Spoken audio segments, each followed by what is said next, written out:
What's up, everybody? It's your favorite bird watcher's favorite nerd, and today we are looking at the TFC Lucifer. This is on loan to me from John P. He was kind enough to reach out and ask if I would be interested, and I said absolutely. Anyway, I am anxious to take a look at it. Like, I'm always anxious to kind of catch up with TFC. I kind of started my addiction to third party with TFC, and although I don't buy a whole lot of their products now, it's always kind of interesting to check back in with them. That being said, in order to do so, we have to start with accessories.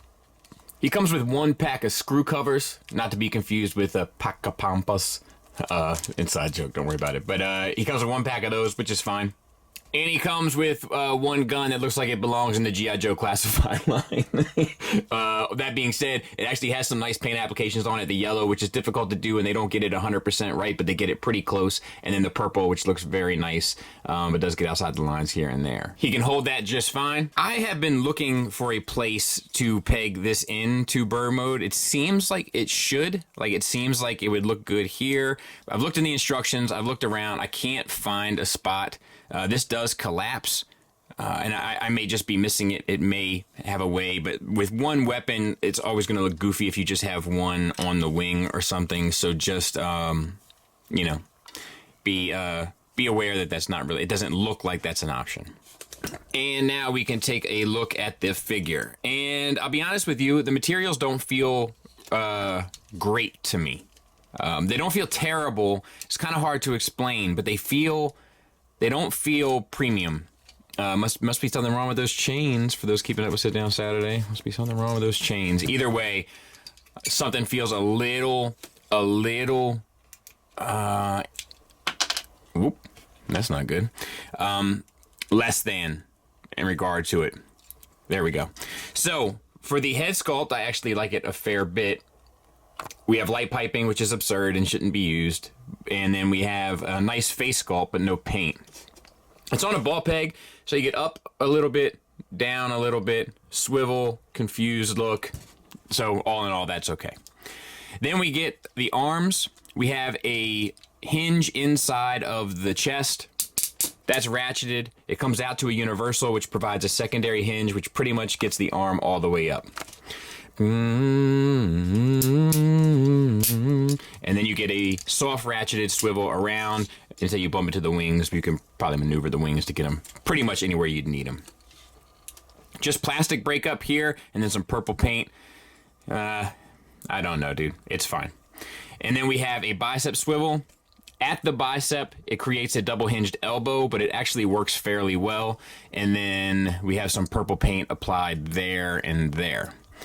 Wrist swivel, and then the fingers are all on a base pin knuckle, but they're actually kind of gestured nicely, so you don't really get tight writing fingers. You can have him have like kind of a relaxed pose. You can also have him hold the weapon, and he can kind of point. So I'm good with that. That's actually pretty well done. Moving on to the torso, we have some purple paint down in there.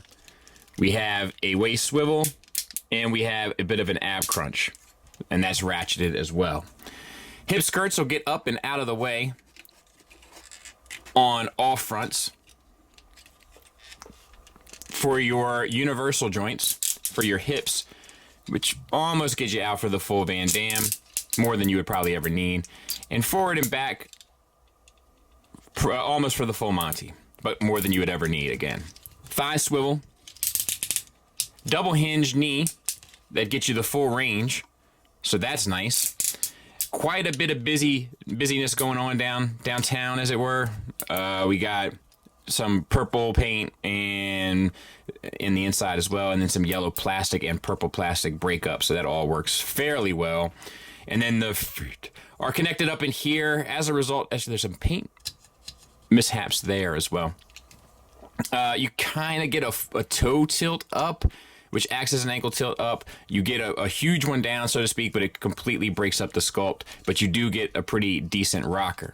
Now, the only thing left to kind of cover is the translucent plastic that's everywhere, and I think is unsightly and off-putting. That's a subjective thing, so your opinion may be different. And then we have the wings, which hinge. 1, 2, 3. You can also move the claws out if you'd like. My air conditioner kicked on, so I'm getting ready to stop. Yellow paint there and there. We'll talk about the wings a bit more when we get into bird mode, bird gang, as it were. Raven's territory, perhaps, even. I don't know. And there he is from the back.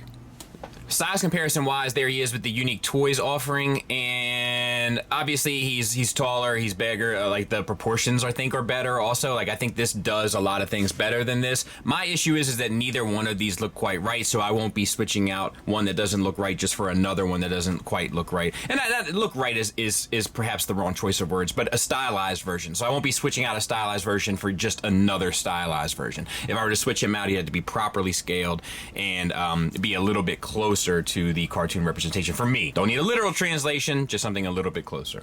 And for those that just want kind of a general size comparison, there he is next to a Masterpiece car. So pretty much in line with your general MP size, which is to say probably technically a little too small, but would work well with like your X-Transbots Stunticons. All right, let's get him transformed. So we have something new and different, which is nice. So pull out the top of the forearm, spin it around, collapse it to the back, and then flip the hand in. So just kind of a new twist on an old favorite, you may say. And then you want to bring this arm up and rotate so that the spiky bits are facing the bottom. And also spiky bits are facing the bottom on the upper arm as well, if that makes sense. So we'll do it again. Up, over, in, put your hand in, and then position the arm so that the spiky bits are all you see. And actually, just turn them around to the side for a second. We want to spin the head around and extend the bird head. This bird head tabs in to that piece, but it doesn't tab in great, and it has a tendency to come unpegged during robot mode. It's just something to be aware of. This comes up and over, and then these pieces come up and over as well.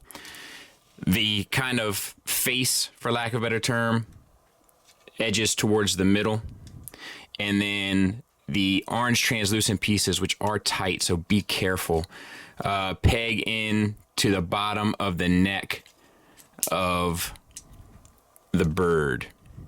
Bird is the word.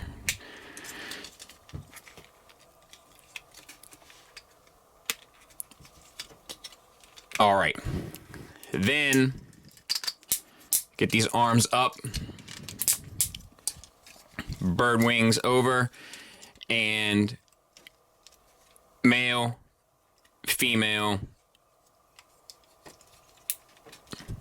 on both sides. And actually you can pull this piece up here while you're doing that to get that out of the way, because this is going to come down, collapse into the back side of the neck, and then all sit kind of nice. All right, leg day. So we're going to open this stuff up here. So open up this little purple flap, and then bring out your, oh boy. It's like a horror movie when somebody's opening the door. Oh, dude, stay out of that basement. Get that out of the way. And then you want to open up this front piece here. This swivels around from that joint. You can flip that out. And we're going to collapse this. But before we do, let's take this. This comes up and around and tabs into the side of his flank.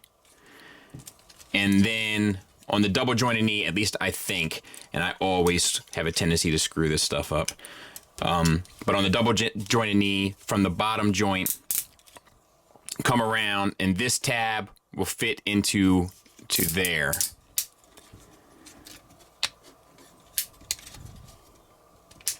All right. And then rotate this tail on this hinge towards the outside. Now, for this one, let's go ahead and do the same thing. So we'll flip out this purple piece, and let's see if we have another horror movie door. Oh, yeah. Dude, what's up, Mike Myers? And on this one is different, which is interesting and a little fun. But you don't have much room. So you have to get this piece up and out.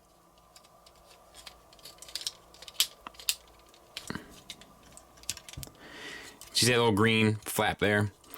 And you have to get the tail out. And then you can kind of rotate that back into position. And now we'll do the same thing with the flank piece.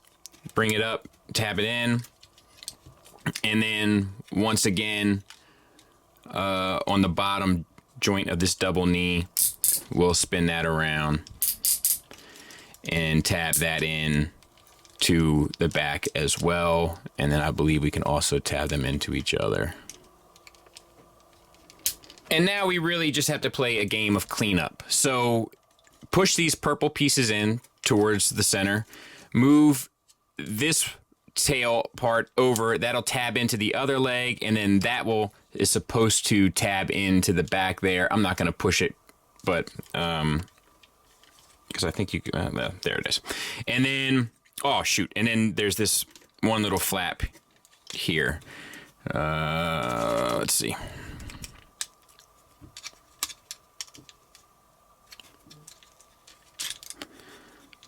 There, come on, girl. Can we get by? Can we get by? Can we get by? There. I don't know why I feel like this one doesn't. Oh, yeah, it does. Okay. And then these two sit together.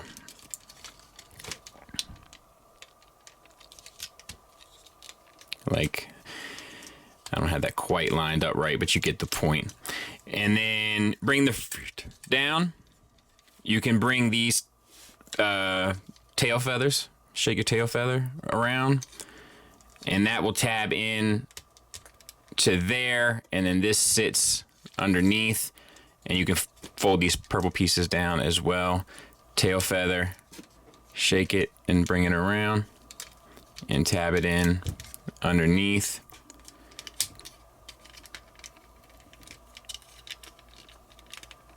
No, you get it.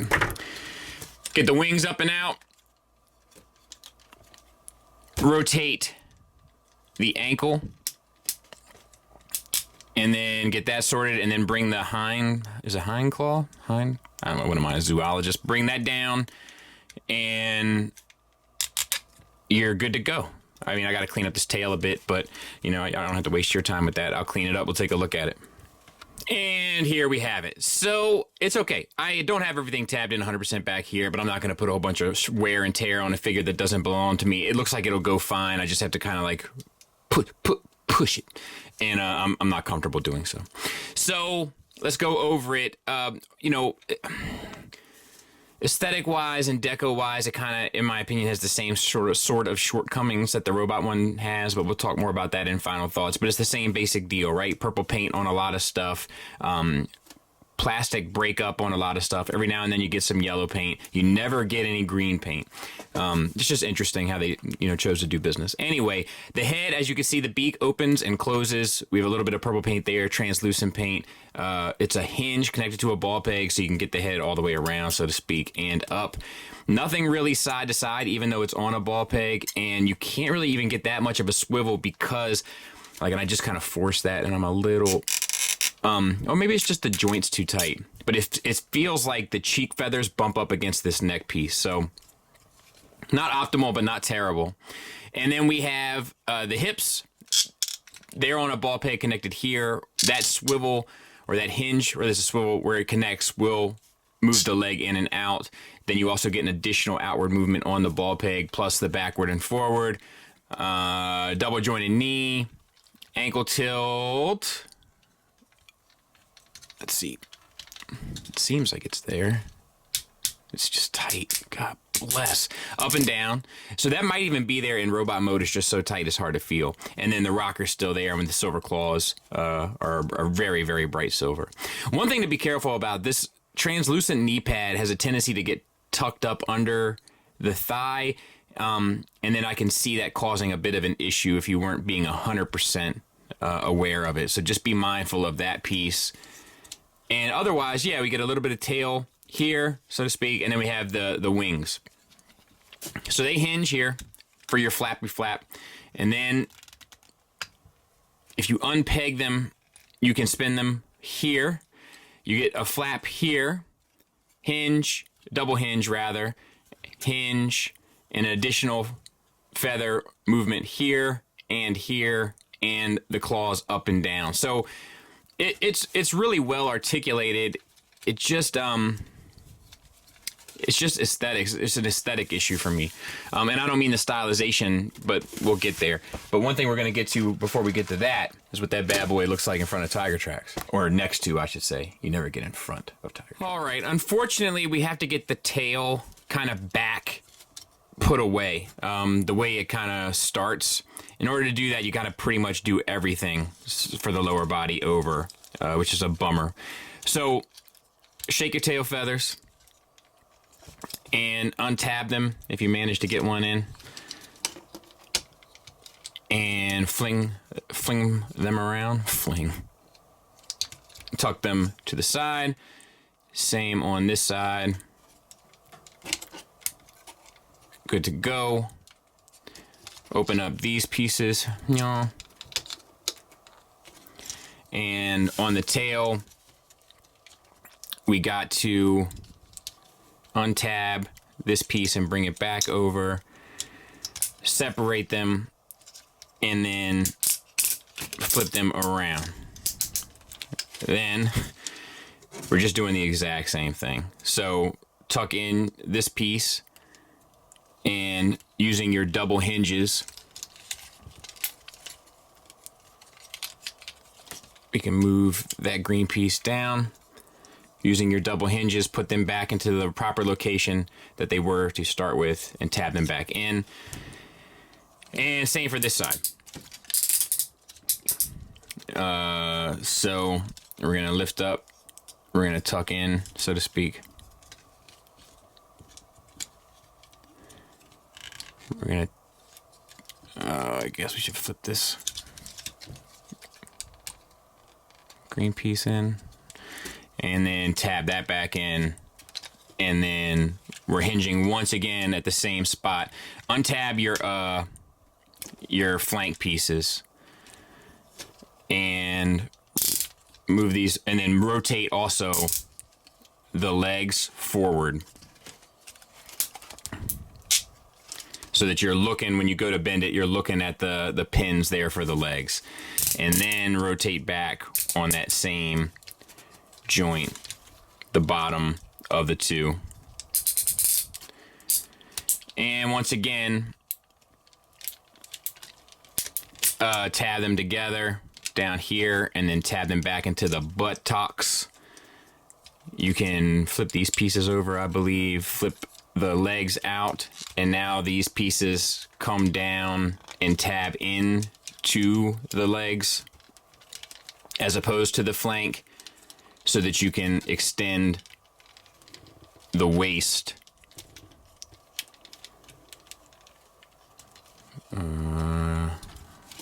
This one's not quite in. There. Oh boy. Don't break. There. There it is. A peg on the back of the knees that lines up with the front or the top of the claws. So peg that, so to speak, and then rotate with the horror movie door around and line up until this peg meets up with that slot. There you go. So same here, spin the ankle around. We're looking for the back of the knee. Oh, I almost did it. Watch out for this translucent piece. And then rotate the ball peg socket around and get it into a position where it will meet up with the lower part there. The arms are pretty easy. Just take the bird head, flip it down. It'll tab back into that part we said doesn't work all that great. And take the arms up, spin at the bicep, collapse them down, and then flip them over and it'll peg back into the shoulder. Same for this side. You got to get this peg into that slot. So in order to do so, just get it where it makes the most sense and then fold up and tab in. Same for this side. Oof. There's a lot of little pointy bits. Just be careful. Do as I say, not as I do. You know what I mean? Fold that to the inside and tab that in. I'll clean it up. We'll take a look at it. And there it is. Kind of seems typical sort of, TFC size and standard. You're going to get a swivel at the forearm, but that's not what I was trying to show you. At the bicep, and then you get the elbow that gets you just about 90 degrees. The wings kind of prevent it from getting the full 90, but, it should be sort of fair. It's relatively clean, Like, I folded these wings up and these claws up. I'm not sure that's the right way or not, but it works for me. I do kind of wish, I guess you could even have, like, I like the bird head out a bit, but I guess you're afforded the option. It's fine. I think it's a pretty good job, and the engineering was decent to get there. Just to give you an idea, there's Tiger Track, so it's not huge. You know what I mean? Thoughts-wise, let's start with the negatives. So I have a very subjective criticism about this that I'll get to here in a second. My only objective criticisms are, for one, some of the joints are too tight, right? The squeaky hard movie doors and such, like that's, it should be better than that. And it's not, and as a result, it doesn't move smoothly. You have to feel like you're forcing stuff, and it doesn't give you good feels. There's a couple of the ratchets that are kind of toleranced poorly too, where in the same breath, it makes you feel like you're putting a little too much strain on the figure than you would like to. Meeting the tails up in the back is a little awkward, but I'm going to chalk that up to lack of experience with the figure and give him a pass on that. The light piping, it has no place on a figure this size and should be removed, which does sort of bring me to my more subjective criticism. And that ties into another one of my complaints. Like, my subjective complaints ties into another objective complaint, if that makes sense. And that is, there's something about this aesthetically that just presents less. It just looks less than what it actually is. I don't know if it's the deco, the sculpt, the combination of all of it, the chunkiness, the colors that make it feel like a circus, which I get the color palette, obviously, but there's something about this that just seems childish. It's the only way I can think to describe it. It comes down to the feel of the plastic, the sculpt, and the overall deco and presentation and the color palette, and maybe the saturation of the colors. There's just something about it that just looks less than what it actually is. One of the things, objectively, that ties into that is that use of translucent plastic. It throws it off for me. It doesn't fit. It doesn't look right on the wings. It doesn't look right on the kneecaps. It doesn't fit, but they need it for the light piping, so they used it for the whole sprue. And like, that's, you know what I mean? It's just poor choice, in my opinion. Positives wise, though, I want to say this. When they did those Siacons, they figured out how to transform a combiner component in 3 ways that was also fun, enjoyable, and intuitive. And a lot of people can't do that. Going between modes here is simple. You have to backtrack a little bit, which is obnoxious, but it makes a lot of sense how the pieces work, and it's kind of interesting. And it ends up looking pretty clean, at least in bird mode. Combine mode is a little bit of a different story, but at least in bird mode, it looks pretty clean. And this is something that changed for them with that Poseidon for sure. But they've been consistent with it ever since, and they deserve to have their credit there. There's also a fair amount of paint on this guy. I just don't know if it's the right choice in how they approached it, but there's a lot of paint accents and color breakup and stuff, so they tried to make it look visually interesting, and don't think it's lost on me, it's not. The sculpt is cool, it's very stylized, but that's par for the course. It's like what they're doing with the set, so it makes sense. So it's a soft recommend, but it's certainly not the best piece I've looked at, and it doesn't at all hold up to the current standard of third-party Transformers in this scale or even any scale. It doesn't match the standard. But I don't think TFC cares, because they're like a huge company, and this is only a very small portion of what they actually produce, and I think for them it's just like, yeah, go ahead and throw them a bone, I guess. So I don't know if it'll ever improve greatly beyond this. But that's what I got. Thanks for listening. Thanks for watching. Until next time, take care.